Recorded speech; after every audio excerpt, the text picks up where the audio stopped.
Salut les peintouilleurs, bienvenue dans cette nouvelle vidéo de peinture pendant laquelle on va commencer un petit GenStealer. Pourquoi commencer? Tout simplement parce que je me lance aujourd'hui dans une nouvelle série de vidéos dans lesquelles je vous peindrai des figurines de A à Z. C'est déjà quelque chose que j'ai fait dans ces deux-là. C'était le format 1 heure une figurine, mais voilà, c'était 1 heure. Donc je speedais, c'était vraiment pour du rendu tabletop. Là, aujourd'hui, non, c'est pas du tabletop. Je vais me faire une figurine avec un niveau assez poussé, mais je vais y passer vachement plus qu'1 heure. Donc ça ne rentrera pas en une seule vidéo, parce que j'ai pas envie de speeder ou de mettre des séquences archi accélérées ou de couper des trop grosses parties de vidéo. Donc je pense que je vais faire au moins 2 vidéos.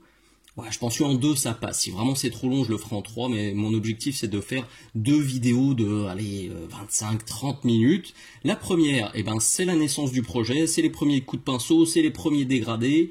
Et puis la deuxième, ce sera les finitions. Ça, c'est dans ma tête au moment où je me lance. J'espère, 1, que ça rendra super bien, et 2, que ce nouveau format vous plaira. Si c'est le cas, je vous encourage déjà dès le début de cette vidéo à le dire dans les commentaires, parce que j'ai déjà prévu donc ce styler pour me lancer. Et puis il y a un Space Marine qui est aussi sous-couché, qui est tout près, je le vois juste à côté de moi.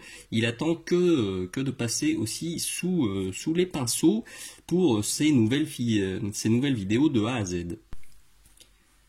D'ailleurs, pour être parfaitement honnête, à la base, je devais commencer par le Space Marine, mais écoutez, la semaine dernière, j'ai fini ça pendant une vidéo exclusive Patreon qui portait sur la peinture dans le frais. Et en bricolant, en faisant une muse avec plein de peinture dans le frais, j'ai pondu ça, et le résultat me plaît tellement que j'ai envie de le refaire sur une figurine entière avec un niveau un peu plus poussé, parce que là, c'était vraiment du très vite fait, d'autant que il y a quelques semaines, je vous ai partagé sur mon YouTube, dans les shorts, un vote dans lequel je vous demandais quelle figurine vous vouliez me voir peindre dans les prochaines vidéos. De mémoire, j'avais mis 2 Space Marine, un Votan et le Tyrannide, et c'est le Tyrannide qui avait gagné. Donc voilà, la sainte providence fait que tout s'aligne parfaitement pour que je me lance aujourd'hui sur la peinture d'un GenStealer. J'ai le schéma de couleur qui marche de ouf, j'ai la figurine, donc tout va bien. Un immense merci à Jean qui m'a envoyé une grappe des anciens Stealers. Là, je voulais impérativement peindre ça parce que c'est une figurine que j'ai à cœur. J'ai essayé d'en peindre plusieurs fois dans ma vie, je me suis toujours foiré. Et du coup, ils ont tous fini, je sais même pas où, ils ont dû finir à la benne, parce que il y a quelques jours, là, quand j'ai rouvert la boîte qui était sur mon étagère depuis quasiment 15 ans, je me suis dit, allez, je me lance, cette fois je le finis. Et la boîte était quasiment vide, il restait que les 2-3 bits qui me plaisaient pas, donc j'étais franchement dégoûté. Et c'est Jean qui m'a sauvé la mise, donc merci encore Jean. J'aimerais beaucoup en refaire quelques-uns de ces vieux tyrannides, je trouve qu'ils ont un petit truc en plus par rapport au nouveau. Donc si toi aussi tu as des grappes de ces vieux tyrannides qui traînent chez toi, n'hésite pas à me contacter, soit dans les commentaires, soit sur la boutique, soit sur le Facebook Ministock, soit sur l'Instagram. Il y a plein de façons de me contacter, je serai ravi de pouvoir en refaire d'autres grâce à toi dans le futur. Du coup, pas de très long speech sur le choix du schéma de couleur, il est tout trouvé. Je suis quand même pas parti totalement freestyle quand j'ai bricolé ça derrière la caméra. Pour mon tyrannide flashouille, j'avais déjà ça en tête. Ça, c'est un autre tuto que je vous ai fait il y a quelques mois. Normalement, il doit être gratuitement sur YouTube maintenant, celui-ci. Et c'est un truc, je me l'étais gardé sur le bureau. Là, d'ailleurs, il a pris la poussière parce que je m'étais dit, waouh, ça marcherait trop bien sur un tyrannide. Garde-le bien sous la main. Donc, c'est pour ça que je suis parti là-dessus. Alors, vous allez le voir, hein, je vous spoil déjà un petit peu, je vous tease. Vous allez voir là, ça, c'est assez rapide à faire et c'est très cool. Et surtout, c'est un peu de travail dans le frais et on joue avec les différentes couches transparentes. J'en ai déjà trop dit. Oh, j'espère que je t'ai donné envie d'aller plus loin. Donc ça pour moi c'était acquis. Je voulais un vert flashouille, un vert bien claquant. La peau, pour moi, c'était une évidence aussi que je devais avoir un truc assez rosé, violacé. Sur la roue chromatique, c'est complémentaire. Et puis ce genre de chair comme ça permet de jouer avec du bleu, du rose, du rouge, du violet. Vous allez le voir aussi d'autres teintes un peu plus originales et c'est parfaitement complémentaire je trouve et ça fonctionne parfaitement. Donc ça s'est fait vraiment tout naturellement, tout a fonctionné, tout s'est fait dans l'ordre et c'est bien aligné. En tout cas là-dessus, on va voir maintenant si sur le Pitou complet ça fonctionne aussi bien. Deux dernières parenthèses et promis, on se lance. Primo, la boutique Mini-Socle. Vous trouverez absolument tout ce que je vais vous montrer aujourd'hui sur la boutique Mini-Socle et dans la description de cette vidéo. Vous aurez la poignée exclusive Mini-Socle, vous avez des palettes humides, vous avez la pintouillette, le petit chiffon lavable et réutilisable qui va me permettre de rincer et nettoyer mon pinceau. Vous aurez donc les pinceaux, vous aurez les peintures à cas, bref, vous avez absolument tout sur la boutique Mini-Socle. Si vous voulez me soutenir et me remercier pour ces tutos, vous êtes plus que bienvenus. Et cette vidéo, c'était une avant-première Patreon. Là, on tourne fin novembre. Je suis en train de tourner. On va arriver en décembre 2024. C'est pour ça que j'ai un petit peu bouché et une voix un petit peu bizarre. Donc je la tourne, elle devrait sortir janvier, février, peut-être un peu après 2025 sur Patreon et tous mes abonnés seront les seuls à pouvoir la regarder pendant un an. Donc vous, si vous la voyez sur YouTube, ça sera en 2026. Donc oui, je serai largement guéri. Pas besoin de me souhaiter un bon rétablissement dans les commentaires, même si ça me fait souvent rire. Et je trouve ça adorable quand quelqu'un me dit « Ah, j'espère que tu vas mieux. » Oui, la vidéo, je l'ai tournée il y a 1 an et demi. Ça va, je pète le feu maintenant. Donc voilà, ça c'était les deux parenthèses. Donc mon Patreon, comment ça fonctionne? Chaque mois, je publie 3 vidéos. Une vidéo exclusive qui ira nulle part ailleurs. Ce sera uniquement sur Patreon et elle sort nulle part ailleurs. Elle se cumule avec le temps. Au jour où je tourne ce tuto, je vais bientôt entamer la 67e. Donc quand ça arrivera dans 1 an sur YouTube, 67 plus peut-être 11, 12, 13, allez, on sera à 80 vidéos exclusives. Si c'est dans 2 ans, il y en aura beaucoup plus. Il y en a peut-être 200, 300, 400, 5000. Bref, c'est une par mois et les avant-premières. Donc il y en a 2 par mois. Et elles arrivent 1 an après sur YouTube gratuitement. Je pense que j'ai tout dit. C'est complémentaire la boutique, tu comprends bien. Ça permet aussi de me soutenir et de me remercier pour tous ces tutos que je partage sur YouTube. Je ne veux pas dire de bêtises, mais je crois qu'en ce moment, que j'ai publié la 218e totalement gratuite sur YouTube. Et ça commence à faire un petit peu de contenu. La figurine est assez grosse, donc il va y avoir pas mal de passages un peu flous dans ce tuto. Je te prie de bien vouloir m'excuser pour le désagrément. Je vais commencer par la peau. Tu vas voir aussi que je bosse très rapidement. Tu as compris, hein, la vidéo de base c'était un truc peinture dans le frais. Et je vais continuer. Je vais refaire pas mal d'étapes dans le frais pour dégrossir rapidement toute la figurine et puis on affinera, chose que j'ai pas vraiment faite sur le Rabio que tu as vu. D'ailleurs, pour finir avec Patreon, là je te ferai apparaître dans le coin quelques vidéos exclusives qui sont intéressantes en rapport avec ce que je dis ou pas, juste je les affiche parce que je les aime bien. Alors je commence avec le Human Skin que tu m'as vu diluer là. Quand je pars sur la gauche, je suis parti chercher un peu de flotte, je le détends un peu et je vais... J'allais dire, je vais pas en mettre de partout. Bon, franchement, j'ai pas envie de me poser de questions. Allez, même sur les zones qui sont pas en peau, ça me fera des petites nuances. Oh, c'est super méga flou, ça commence bien. Bravo. Là, je suis sur un DaVinci Maestro, un pinceau qui est pas de super... de première jeunesse, on va dire. C'est un pinceau qui m'a déjà beaucoup servi. Il est fatigué. Je le garde pour mettre les shades, pour mettre les peintures qui abîment les pinceaux. N'utilise jamais un bon pinceau pour mettre des shades, pour mettre des peintures contrastantes, parce que ça les flingue de ouf.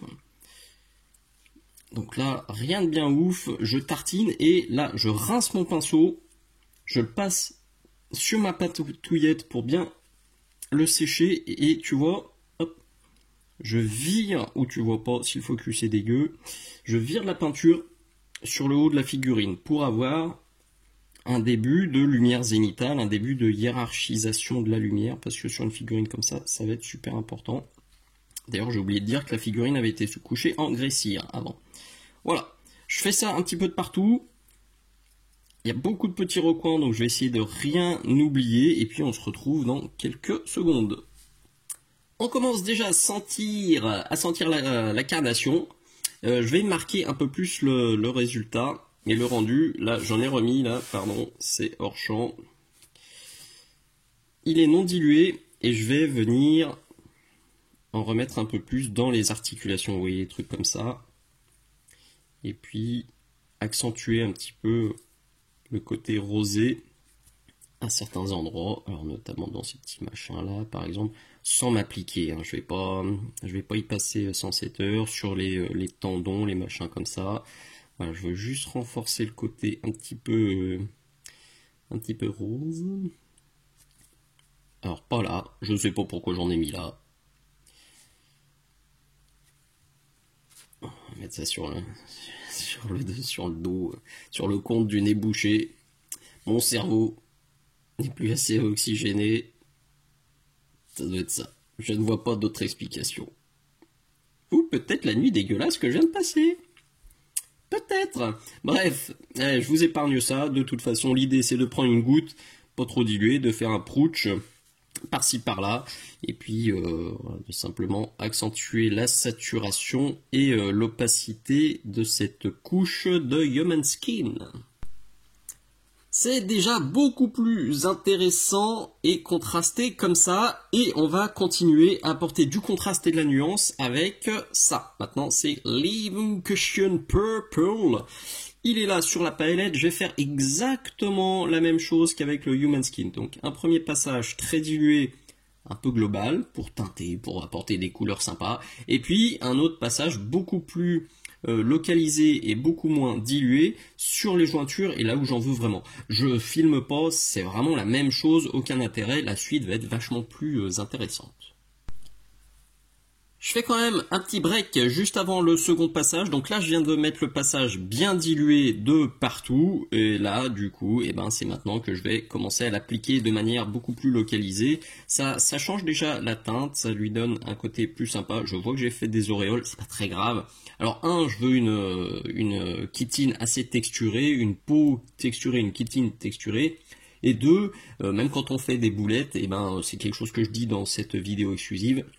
C'est très très simple de les rattraper, surtout quand on a la bonne méthode. Donc si tu veux la connaître, je t'invite à venir sur mon Patreon. Donc là, hop là, j'en remets sur ma palette du non dilué où je tape directement dans le pot et je tartine dans les jointures. Pour la peau, dans cette première vidéo, je pense que je vais pas en faire beaucoup plus que ça. C'est bien sûr quelque chose qui sera fortement affiné dans la seconde, notamment pour lisser les dégradés, pour apporter beaucoup plus de contraste, pour apporter aussi quelques nuances. Je vais voir, hein. Je vais avancer un peu et puis je verrai où j'en suis.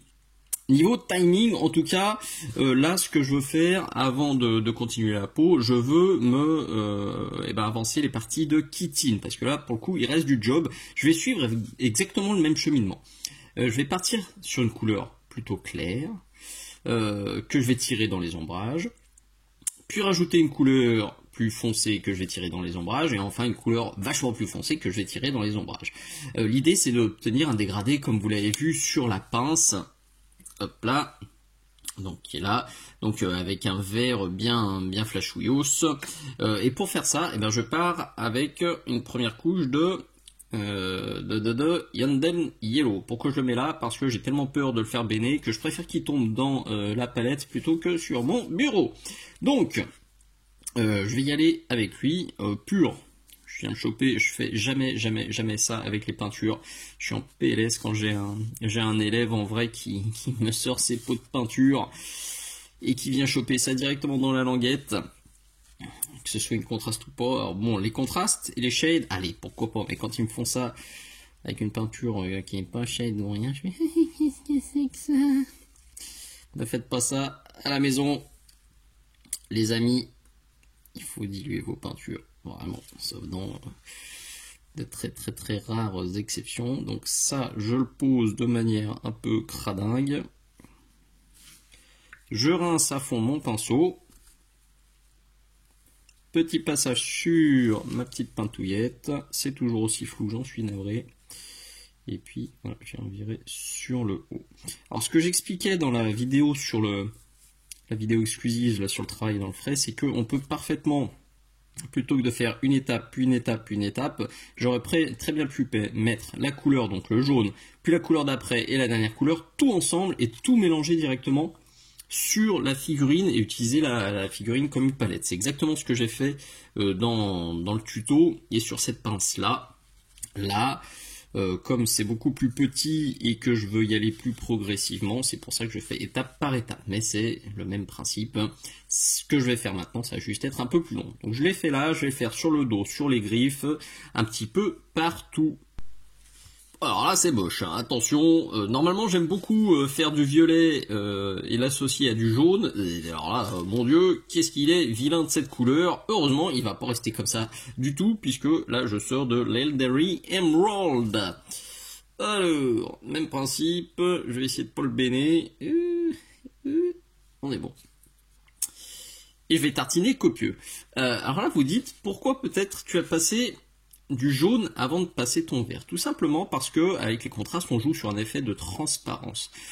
Si jamais j'avais laissé la partie blanche et que j'avais mis tout de suite le vert, parce que vous avez bien compris, à la fin je vais avoir un vert, mais un vert éclairci au jaune. Du coup je mets le jaune et le vert je vais le poser et en dégager sur le haut comme tout à l'heure, et c'est le jaune qui va transparaître à travers le vert, vous comprenez l'idée. Alors que si j'avais laissé la partie blanche et que j'avais mis directement le vert, c'est du blanc qui serait apparu à travers le vert, et du coup plutôt que d'avoir un vert super flash avec des éclaircissements jaunes, je me serais retrouvé avec un vert tout fadasse avec des éclaircissements assez désaturés, tout blanchâtre. Ce qui n'était pas du tout mon objectif. Quand vous bossez comme ça, là, comme je vous le montre, pensez toujours à ce que vous voulez obtenir au final, et ben, il faut bosser vos étapes en fonction. Donc là, je le pose, je rince mon pinceau, et je viens le travailler comme ça, gentiment dans le frais. Alors là, j'ai mis un coup de sèche-cheveux, c'est pour ça que ça a séché très très vite, et que du coup, ça m'a fait une auréole très moche. Parce que la surface est encore chaude. Donc là, c'est un méga gros fail. C'est pas grave, puisque derrière, il y a tellement d'étapes, de toute façon, de rattrapage, de travail, etc., que cette petite boulinette va être vite effacée, vite oubliée. Donc, du coup, là, je vais la laisser refroidir tranquillement, et puis je vais faire ça sur tout le reste de la figurine. Là, en bas, je vais être bien vert opaque. Et sur le haut, je serai déjà sur un vert jaune. Allez, il n'y a plus qu'à faire ça sur l'ensemble des parties de Kitine. Voilà, alors j'ai encore un petit peu de peinture sur la palette. Avant que ça sèche, je vais l'utiliser déjà pour me caler quelques nuances. Vous voyez, je l'ai fait ici, avant que ça sèche, donc je me chope un petit peu de jaune et je viens le tirer comme ça vers le bas. Tchac, tchac, tchac, vraiment très très vite. Je vais faire ça sur toutes les zones où la chitine et la peau sont... Ah, j'ai carrément sorti de l'écran, c'est de mieux en mieux. Comme ça. Et une fois que c'est sec, donc, cette première couche là de jaune, et même principe. Là, par contre, je me rajoute un petit peu d'eau. Hein. C'est de la dilution extrême, extrême, extrême, extrême. Mon gobelet est quasiment plus coloré que ça. Et puis, hop. Je viens passer un petit coup de verre après,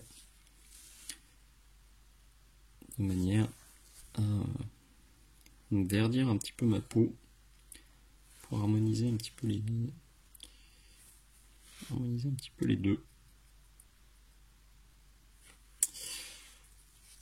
Voilà, déjà, ça commence à avoir plus fière allure. Voilà où j'en suis. Je vais commencer à me calmer un petit peu sur le bourrinage, parce qu'il y a des zones où j'ai vraiment été trop gourmand. Là, clairement, j'ai mis beaucoup trop de vert, alors que là, j'aime bien. J'ai un truc vert-jaune qui est plutôt sympa, là aussi. Là, j'ai quasiment rien mis. Bref, je suis encore en train de tâtonner. C'est aussi pour ça que j'avais envie de me lancer dans cette série de vidéos, pour que vous voyez bien que vous voyez l'envers du décor. Quand je me lance sur une figurine d'expo, ça roule rarement tout seul. Je ne sais même pas si déjà un jour ça a roulé tout seul. C'est vraiment des tâtonnages, des tests, des machins comme ça, des allers-retours entre des trucs heureux et nickel et d'autres trucs franchement foireux et dégueulasses. Alors attention, là c'est pas foireux et dégueulasse, mais vous voyez clairement que même quand je me lance dans une figurine d'expo, et ben le résultat au début il est pas dingo. J'ai déjà vu des vidéos de gars qui sont vraiment très très forts et beaucoup plus forts que moi. On a l'impression qu'à chaque étape, ce qu'ils font c'est beau. Et ben moi j'en suis pas à ce stade, il y a plein d'étapes où ce que je fais c'est moche. Et c'est frustrant, parce que j'ai envie que ce soit beau très vite, et il y a beaucoup de projets que j'ai foirés, parce que j'ai voulu que ce soit beau trop vite. Et du coup, j'ai fait des bêtises, genre je me suis précipité, j'ai fait toute une zone avec des jolis dégradés, et après, impossible de retrouver la même recette. Et du coup, je me retrouve avec, par exemple, une épaulette super jolie, et tout le reste de la figurine, impossible de retrouver exactement la même teinte, et c'est très frustrant aussi. Donc, je trouve ça très intéressant, c'est pour ça que je vous dis ça en plein milieu de cette vidéo. Elle n'est pas encore terminée, mais même si vous vous dites ouais finalement cette première vidéo c'est pas la plus intéressante, je vous garantis que dans toute cette série de vidéos, les premières vidéos, même si vous dites ouais c'est juste des bases, du sketching, des machins comme ça, je les regarde pas, et ben à mon avis vous allez manquer quelque chose si vous les regardez pas. Ce que je fais maintenant, c'est que je sors du Dark Sea Blue. Je vais commencer vraiment à me calmer, hein. J'ai déjà dit. Et là, mon Dark Sea Blue, je vais venir l'utiliser pour forcer mes ombrages sur mes zones de chitine. Et là, plus de bourrinage ou de gros jus un peu crado. Et là, je me rends compte que j'ai vraiment pas assez ombré de ce côté-là. Pas grave non plus, puisque de toute façon, il va y avoir encore énormément de passages. C'est un poil trop dilué. La dilution, si vous peinez encore avec la dilution, je vous rappelle, c'est l'existence de cette vidéo-là, qui est une vidéo exclusive Patreon qui est vraiment très très utile. J'ai beaucoup d'élèves, d'abonnés très enthousiastes qui m'ont contacté, qui m'ont dit waouh, cette vidéo elle m'a changé la life. Parce qu'une fois qu'on a trouvé la bonne dilution, la peinture de figurine, c'est du bonheur. Il faut réussir à faire des tests, à s'affranchir justement de ce choix de dilution, de cette difficulté de la dilution pour vraiment en profiter, je pense. Un peu comme quand on conduit. Tant qu'on n'a pas compris comment fonctionne la boîte de vitesse, et ben, on subit quoi. C'est particulièrement vrai, je me souviens quand j'ai appris à conduire une moto, quel calvaire. Et puis une fois qu'on a compris comment jouer avec les poignées, l'embrayage, la pédale qui vous permet de changer les vitesses, et ben c'est du bonheur la moto. Et ben la peinture, franchement je vois ça comme ça. Il faut y passer par quelques exercices, quelques tests, quelques phases un peu moins rigolotes, et une fois qu'on a compris comment piloter sa moto, en l'occurrence c'est un pinceau, ben ça roule tout seul. Et dans la série des vidéos vraiment topissime à pas rater, vous avez celle-ci. Rien que celle-là, elle pourrait justifier l'abonnement à mon Patreon garanti. Parce que une fois que vous aurez compris comment utiliser votre pinceau, et ben vous allez beaucoup plus vous amuser en peignant vos pitous.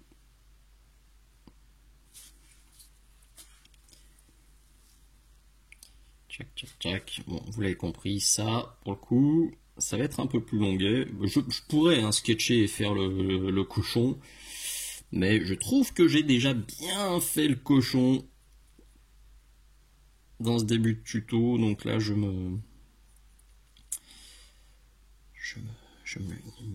m'auto-censure, je me calme. Donc ça, je vais le bourrer aussi sur le dos. Alors, j'ai vraiment fait n'importe quoi.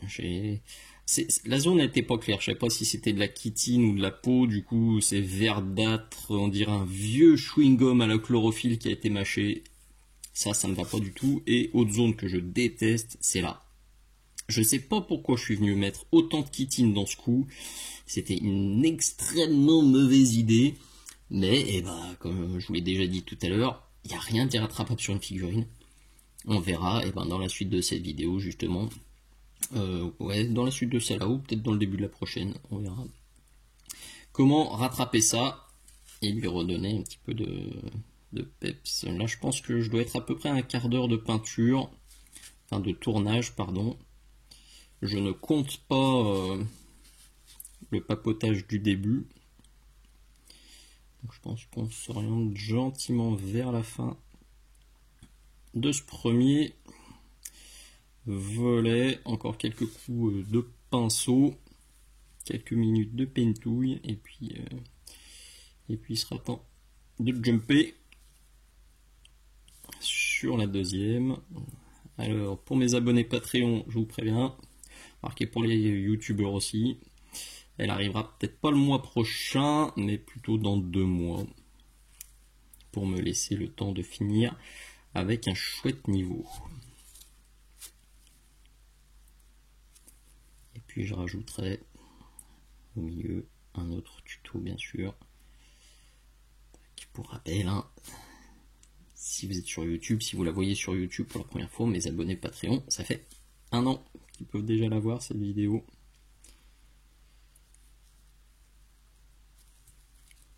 Allez, on est bon pour cette étape-là. Je vais renforcer ça un petit peu de partout déjà. Voilà, rien que ce bleu, il vient renforcer les ombres, bien sûr, et puis il vient apporter une nuance supplémentaire. Et déjà, rien que ça change beaucoup de choses. Je ne sais pas encore comment je vais gérer ces zones de chair, là, ces petits machins. Ça, je vais être honnête avec vous, à l'heure où je tourne, vraiment, j'ai aucune idée de ce que je vais faire de ça. Et ça, pour le coup, je pense que ce sera vraiment dans la deuxième partie de la vidéo, parce que il faut que je vois, c'est très souvent ça aussi sur mes figurines, il faut que je vois comment une zone évolue. Est-ce que cette zone, enfin mes zones de chair, je vais plutôt les rendre bleutées? Est-ce que ça va plutôt virer au violet? Est-ce que ça va virer à la couleur chair? Et en fonction de ce qui va m'inspirer, ce que je vais trouver joli, et ben les couleurs de ça va être choisi à ce moment-là. Donc normalement quand je peins une figurine, je vous dis toujours de peindre totalement toutes les zones de la figurine pour voir comment ça répond. Mais il arrive parfois, alors sur mes figurines et sur les figurines d'élèves, qu'on a un doute tous les deux. On en échange, on se donne plusieurs options et il faut avancer sur le reste pour vraiment voir comment ça fonctionne et ce qu'on va vraiment choisir. Et exactement la même chose pour cette langue. Est-ce que cette langue, je vais la faire un bleu, j'ai ça sous les yeux là. Là, un blue-green parce que voilà, contraste de quantité, de qualité, je ferai que cette zone là en blue-green et ça te claque. Ou est-ce que je fais une langue un peu rosée, un peu dégoûtante avec des trucs qui coulent. Surtout j'ai un petit tuto sur les trucs qui coulent à faire, donc je serais pas idiot. Oui, je viens d'y penser en direct. Les yeux, aucune idée, bref. Faites-en le maximum, en tout cas sur les zones dont vous êtes absolument sûr et vous voyez que ça fonctionne. Mais s'il y a parfois quelques petites zones comme ça perdues à droite à gauche dont sur lesquelles vous avez des doutes, vous braquez pas, passez-y pas 15 heures dès le début. Au contraire, la couleur, elle va vous sauter aux yeux au bout d'un moment, donc perdez pas de temps avec ça. J'aime beaucoup ce que ce bleu apporte dans ma chitine, ça contribue encore à harmoniser la peau et les zones de carapace, donc ça c'est cool, et c'est un truc que je vais garder en tête jusqu'à la fin de cette figurine. Juste avant de conclure cette première partie, je vais déjà faire quelques petits tests avec mon pastel violet, là, notamment sur le cou, la zone qui me donne envie de vomir. Il est là sur la palette. C'est pour me rassurer. Je ne suis pas obligé de faire ça à cette étape, mais ça vraiment c'est trop moche. Ça me fait vraiment pas plaisir depuis tout à l'heure. Bon, et ben écoutez, ça confirme que ça se rattrape très facilement, donc ça c'est cool.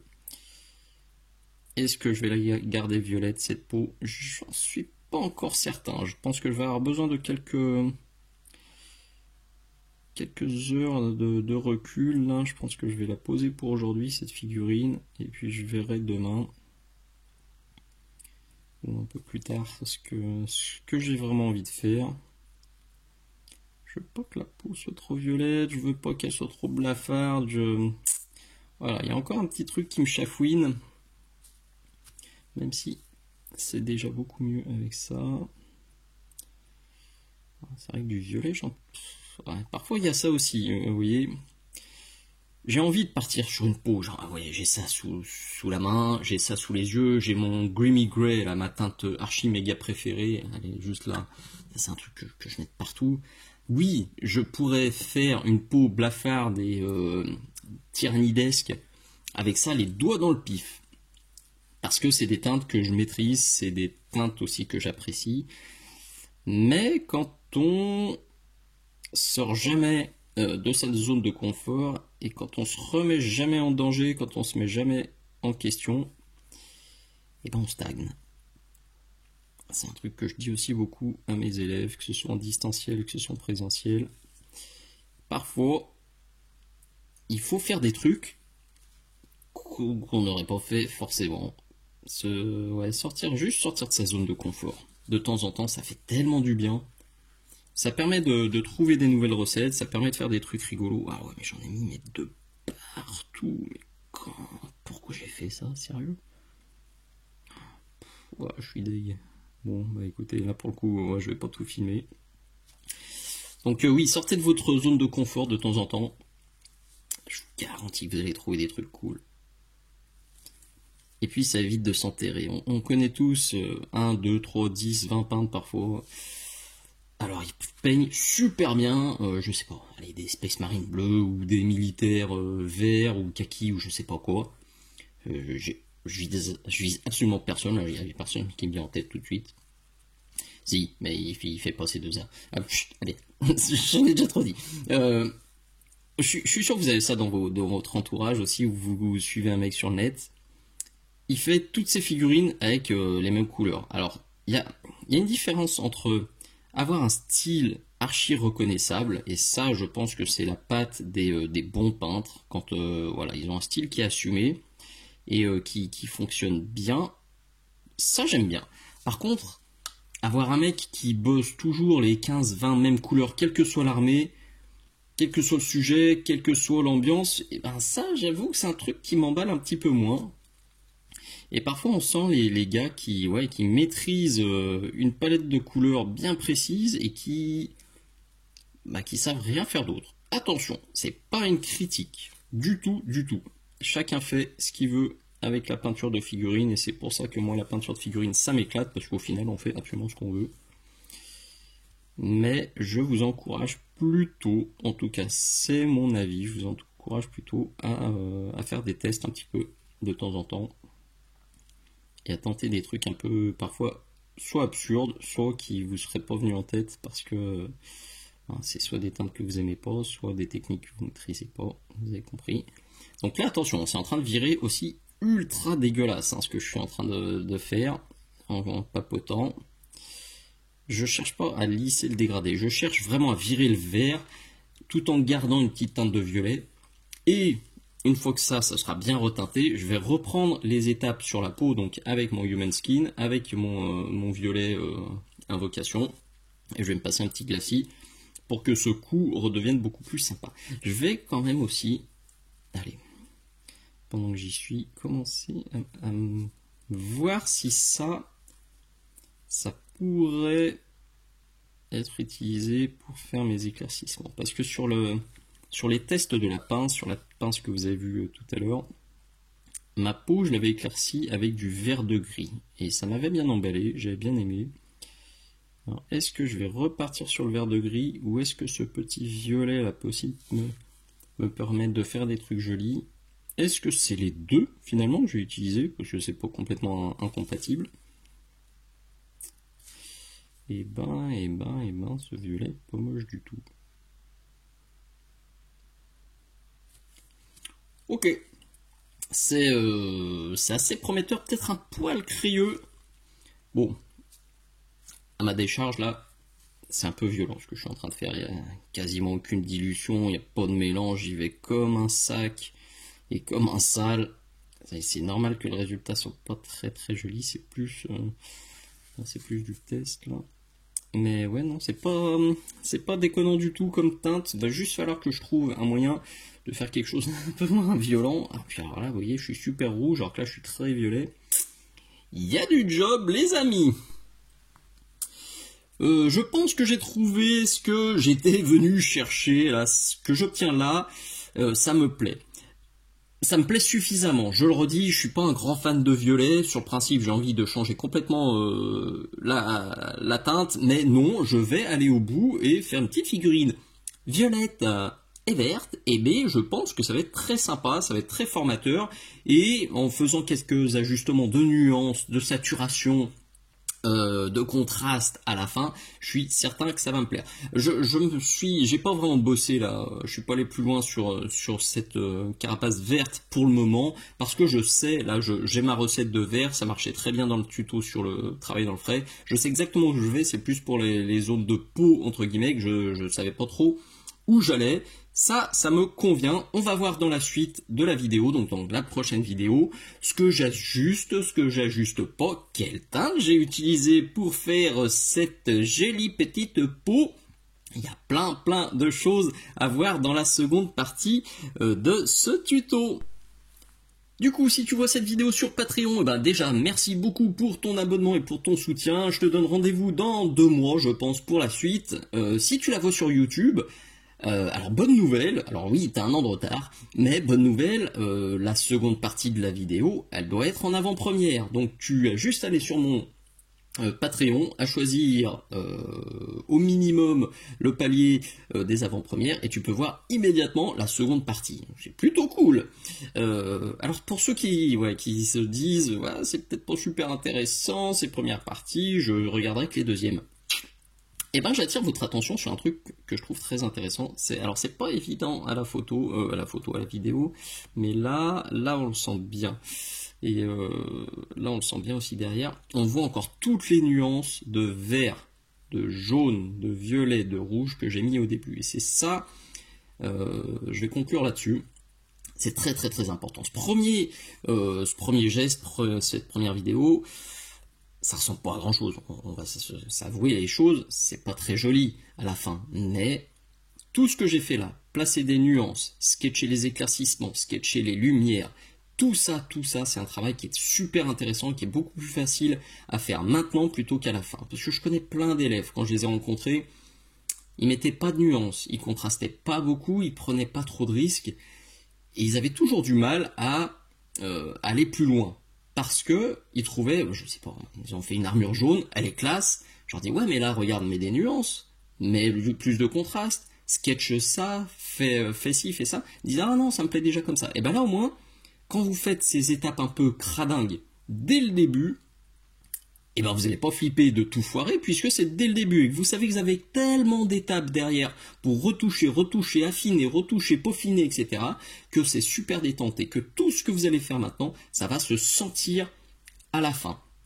Vraiment, je vous garantis que ça ne sera jamais perdu et que je suis ravi personnellement de vous présenter ces étapes et de me lancer dans cette série de vidéos parce que je suis certain que ça va en décrisper certains d'entre vous et que ça va vous apporter énormément. Voilà, si ça t'a plu, mets-le dans les commentaires s'il te plaît parce que ça fait toujours beaucoup de bien au moral quand on me dit ouais tes vidéos elles sont cool parce que je vous avoue quand il y a des gars qui aiment pas, ils sont pas avares sur les commentaires bien teigneux et sur les pouces vers le bas. Alors si toi au contraire t'as aimé, dis-le haut et fort, fais péter le pouce vers le haut, un petit commentaire, un partage aux copains, un partage sur les réseaux sociaux, à ton asso, dans ton groupe de joueurs, etc.